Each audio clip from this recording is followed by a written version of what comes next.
I struggled to find my voice, barely managing to speak, merely echoing the words of my mother-in-law, Aria. That's exactly what I mean. If it weren't for you, none of this would have happened. I do not acknowledge you as Noel's wife. You're not suitable. That's what I mean. Why? Why all of a sudden? Why say such things? I questioned, bewildered by the sudden onslaught of accusations. It's a problem that you've lied this long without understanding such things. Realize it. It's true what they say, children from low-level single-parent homes have issues. Seeing you has only reinforced that belief, Aria continued, her words cutting deep. My name is Sierra, a 35-year-old office worker living with my husband and elementary school-aged child.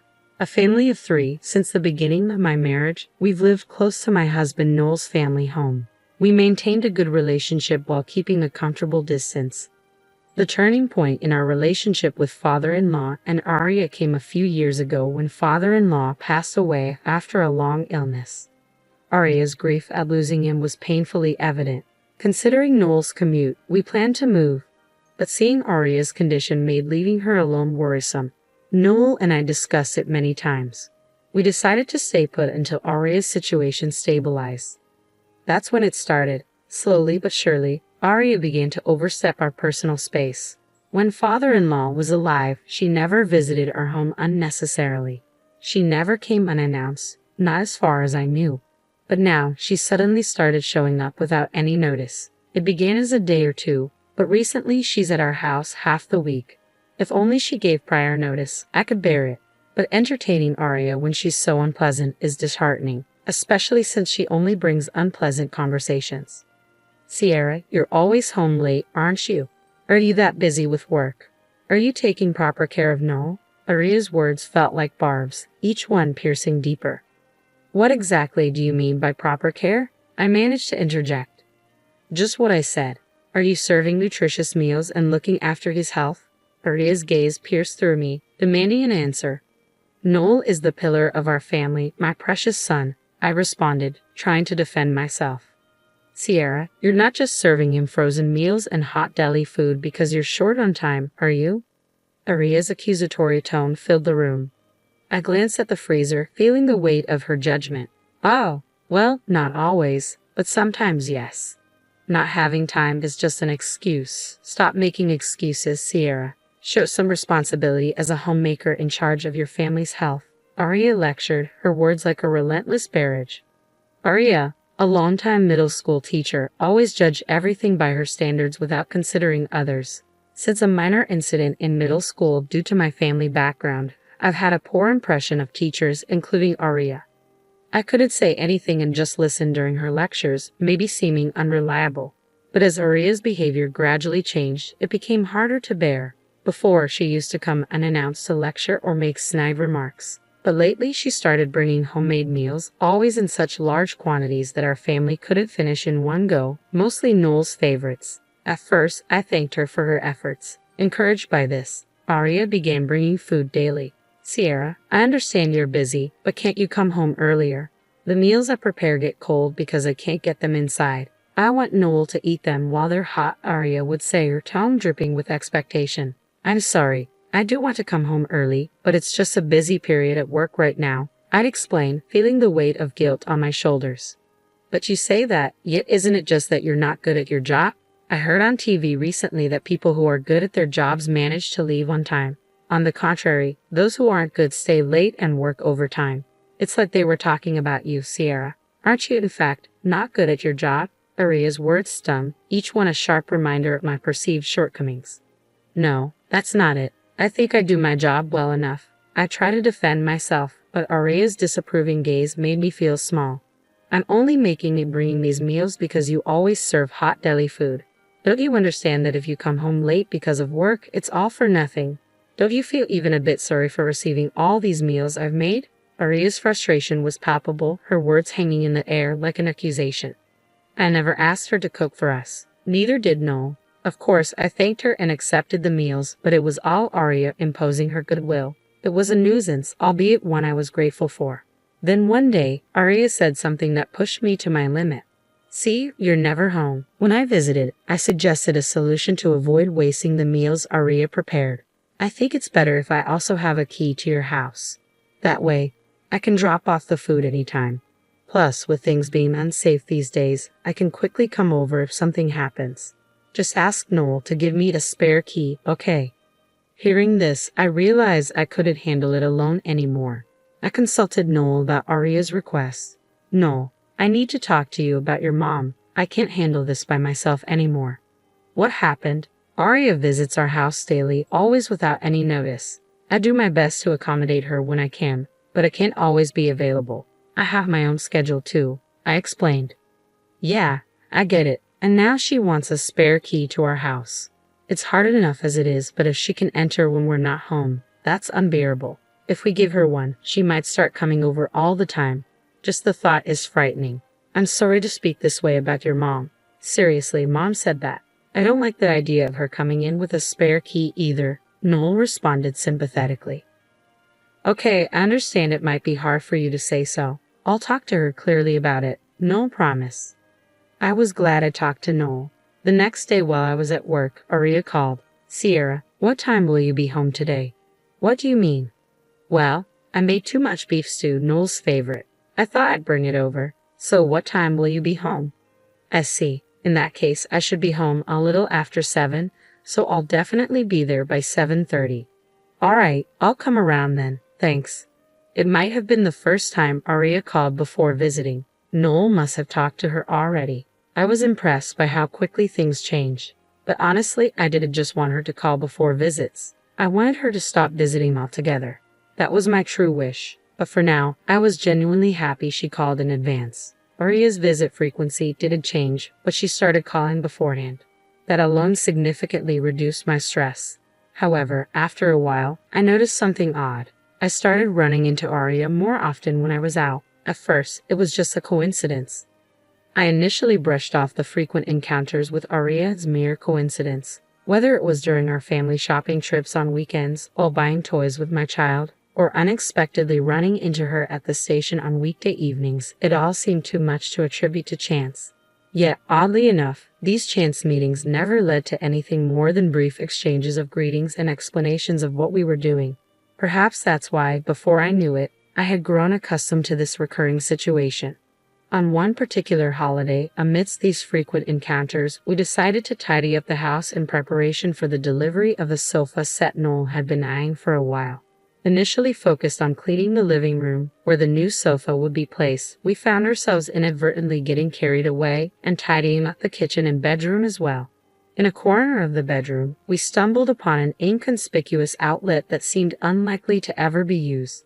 There we discovered a double outlet adapter plugged in, which neither Noel nor I remembered buying or placing there. Sensing something amiss, we silently checked all the outlets in the house. We uncovered mysterious outlet adapters in the kitchen and living room as well, making 3 in total. Though we had an inkling of what it might signify, we were too afraid to voice our suspicions. Isn't this like those things you see on TV sometimes? Noel finally broke the uneasy silence, voicing the question that lingered between us. Who would do this, and why? Mid-conversation, Noel abruptly asked about the whereabouts of our banking card, leaving me bewildered. Not understanding his concern at first, Noel clarified, "Is our banking card here? Has it gone missing?" His words sent a chill down my spine. With mounting unease, Noel gestured for us to move to the living room, cautiously suggesting that we might be bugged. "It's better not to talk about it here. We should be safe here. It's far enough," he whispered, trying to reassure me. As panic threatened to set in, I reached for the phone to call the police. But Noel stopped me, advising caution. "While it's good to report to the police, let's wait. Reporting without knowing who did it might just waste time," he cautioned, his voice tense with apprehension. "I had an idea. We can report it," Noel suggested. After sharing his plan with me, I felt an immediate urge to report it. But Noel seemed to have a hunch. That night, we carefully placed the double outlet back in its original spot, wrapping it in newspaper. With a fan blowing on it continuously, we set up a camera. At 2 a.m., the front door quietly opened, and a figure slipped inside, heading straight for the living room. As the figure entered, it picked up the double outlet, inspecting it closely. We captured every move on camera, and without warning, switched on the living room lights. The figure panicked at the sudden brightness. I was momentarily stunned, Yet it also felt expected. It was Aria. So it was you? We need an explanation, Mom. Noel spoke calmly but with underlying anger. Yet Aria redirected her anger towards me. Sierra, what is this all about? Even Noel is looking at me like that. What's going on? Don't play dumb. What were you checking by sneaking into our house in the middle of the night? I demanded, struggling to contain my frustration. What does it matter? More importantly, why are you two so angry with me? Aria retorted defensively, failing to grasp the severity of her actions. This was all my husband's idea. We're the ones asking for an explanation, not you, Aria. If you have something to say, answer our questions first, I asserted firmly. Sierra's right. If you're going to play dumb, we'll call the police. Understand? Noel's voice was cold and Aria's demeanor shifted as she realized there was no room for negotiation. Reporting to the police? That's an overreaction. We're family. There's no need for such formalities. This is all a misunderstanding, so let's not make a big deal out of it, Aria pleaded, attempting to downplay the situation. A misunderstanding, you say? Then you better explain yourself clearly to clear it up. Unless we are not convinced, I challenge, my patience wearing thin. Still claiming it's a misunderstanding. At this point, there must be a good reason for it, right, Mom? Noel's tone was resolute. Well, it's just, loneliness. I was lonely, so I did it, Aria confessed, her justification falling flat in the face of our disbelief. Unaware that Aria had been eavesdropping and monitoring our movements, I had struggled with the invasion of my personal space. Blaming myself for not handling it well, I had pushed myself to the limit. But now, it was clear that Aria's eavesdropping had been the root cause of my discomfort all along. A mix of relief and anger surged within me as I realized it wasn't my fault, but rather Aria's actions that had caused this turmoil. Naturally, my tone and attitude towards her turned harsher. Do you really think that reason is enough for us to be satisfied? What you're doing, Aria, is absolutely inexcusable. Don't you understand that? I confronted her, my frustration palpable. Sierra's right, Mom. We can't accept that reason, and we can't forgive what you've been doing. I hate to say it, but what you're doing is wrong. If things continue like this, we can't have a relationship like before, Noel added firmly. Wait, Noel, I'm your parent. How can you say such terrible things to your own mother? You weren't like this before, were you? Aria's plea was desperate, seeking pity. But Noel remained cold and distant. Who's causing this, Mom? You won't admit your own actions and your reasons are selfish. It's obviously wrong. Enough is enough. We're leaving here. Of course, we won't tell you where we're moving. No. Why? Aria, please stop. You betrayed your own son. Don't you understand how he feels? I interjected, hoping for reconciliation. But my attempts fell on deaf ears. Aria's sudden outburst shocked me. It's all because of you. If you hadn't been here, I wouldn't have had to do any of this. If only you hadn't married Noel, she accused, her words filled with bitterness. I couldn't comprehend the sudden outburst from Aria. My fault? I managed to speak, echoing Aria's words. That's exactly what I mean. If it weren't for you, none of this would have happened. I do not acknowledge you as Noel's wife. You're not suitable. That's what I mean. Why? Why say such things so suddenly? It's a problem that you've lived this long without understanding such things. Realize it. It's true what they say. Children from low-level single-parent homes often have issues. Seeing you has only reinforced that belief, Aria retorted, her hostility evident. Noel, finally catching up to the situation, hurriedly tried to stop Aria. Mom, what are you saying all of a sudden? Do you realize what you're saying? He questioned, his concern evident. I thought you would feel constrained by marrying a woman from such a low-level family. That's why I was monitoring to prevent any problems. It's all for your sake, Noel, Aria confessed abruptly. Her words left us baffled, especially Noel, who seemed to be encountering this side of his mother for the first time. He was unsure how to react. My confusion differed from Noel's.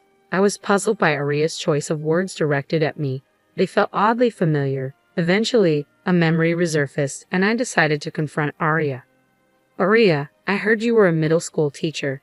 Is that true? I asked, seemingly diverting from the situation at hand. Her exaggerated reaction to my question sparked a realization within me. If you were a middle school teacher, you must know many other teachers, right?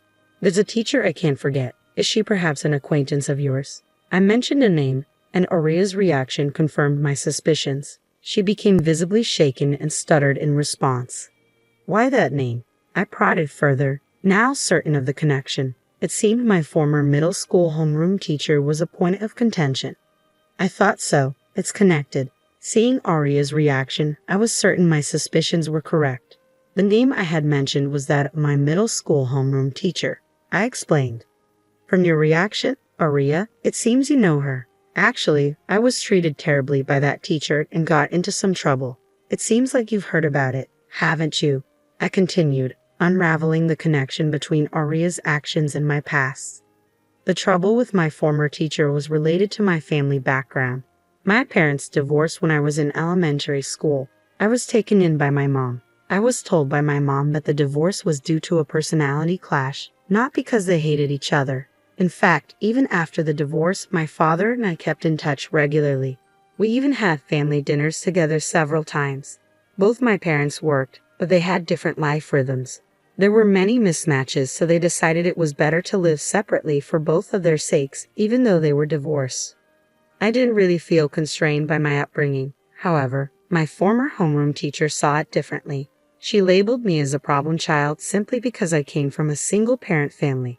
Children from low-level single-parent homes are often problematic, she told me directly. No matter how much I tried to explain, she wouldn't listen.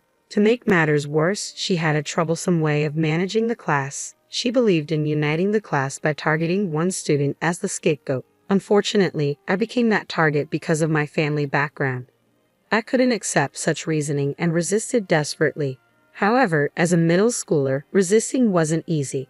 When I was cornered beyond my capacity, I finally opened up to my parents. They acted quickly upon hearing my story, and there was an immediate discussion with the teacher. The issue was resolved swiftly. The teacher resigned as the class homeroom teacher and left the school unexpectedly the middle of the year. After confiding in my parents, I still vividly remembered the incident. It was a significant event in my life. So when Aria mentioned a former teacher, I reacted strongly. If she was acquainted with such a teacher, I could easily imagine what she had been told about me.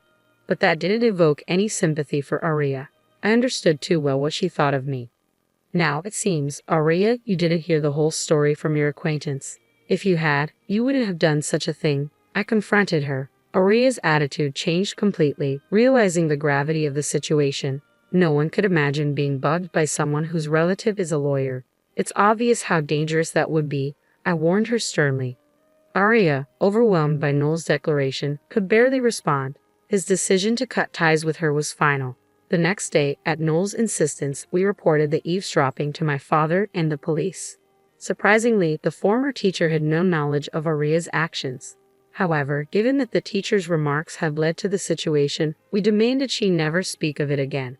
After ensuring all matters were resolved, our family moved, without informing Aria. As a precaution, we blocked Aria's contact information. Despite hearing about Aria's situation, I had no intention of forgiving her. I resolved to act as if Aria never existed, cherishing my family even more without her presence.